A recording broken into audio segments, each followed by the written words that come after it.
Hi, my name is Amanda Hamilton, and today I am going to be showing you a really beautiful bamboo-inspired cake. Now, this cake is fantastic because it can be used in a variety of different applications. It's a beautiful wedding cake, birthday cake. If you have somebody who kind of enjoys the exotic or really loves the greenery of bamboo, this is the perfect cake for them.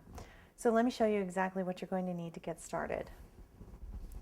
So first off, I have a floral rack. Now this is just something that I'm going to be using to dry not only my bamboo orchids on, but as well as my bamboo leaves. Now this rack in particular actually isn't anything special. It's an under-the-counter organization rack. I think I picked it up at Walmart or Target, but it works great because it's really far off the counter. It's got this nice crosshatch pattern which allows me to hang lots of things off of it. So something like this will work fantastic for you in a variety of different projects. I have some wax paper and some large scissors, and I'll be using the scissors to cut the wax paper. We will be painting our bamboo today. Normally, I know you've seen me dust a lot of flowers, a lot of leaves, but the bamboo, we really want to get that beautiful gradation in color from the brown to the green, as well as a nice sheen on it. So we're going to actually be painting that today, and the wax paper is just going to be used to protect the rest of our cake. I have some white fondant, and this is what I'm going to be using to make my actual bamboo out of. You can use pre-colored fondant, either tan or brown, but because we're going to be painting it today, it's really not necessary to take that extra step if you don't want to. I also have some platinum paste. Now this is just my preferred brand of gum paste. You can absolutely use any kind of gum paste you like, Satin Ice, even Wilton. Whatever you have on hand. You can even use fondant that's had Tylose powder added to it.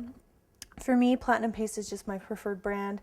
I purchase it from Diane Grunberg's store, Avenue Sweet Choices, and it's originally from the UK, and I enjoy using this product because it doesn't have any whitening agents added to it, and you can roll it really, really thin and delicate, which is fantastic, especially when you're making flowers such as orchids.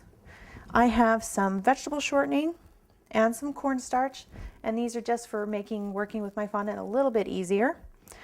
I have a small sieve, which is new to my repertoire. A friend just gave this to me, and it's just for helping to dust my countertop and my fondant when I roll it out.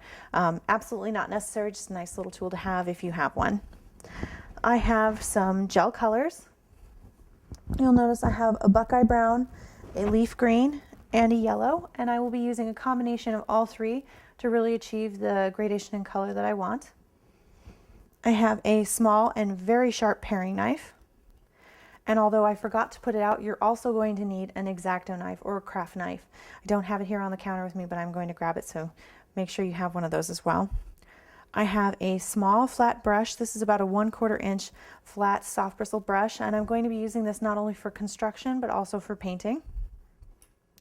I have a veining and a ball tool, and my ball tool has a large as well as a small ball on it, which we will be using not only for our orchids, but for our bamboo as well. I have a floral tape stripper, and this is just to cut my floral tape into smaller ribbons.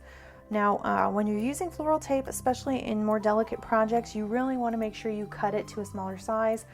It just makes it less bulky on the stems. We have, of course, our bamboo orchid pattern, which we will be including at the end of this demo.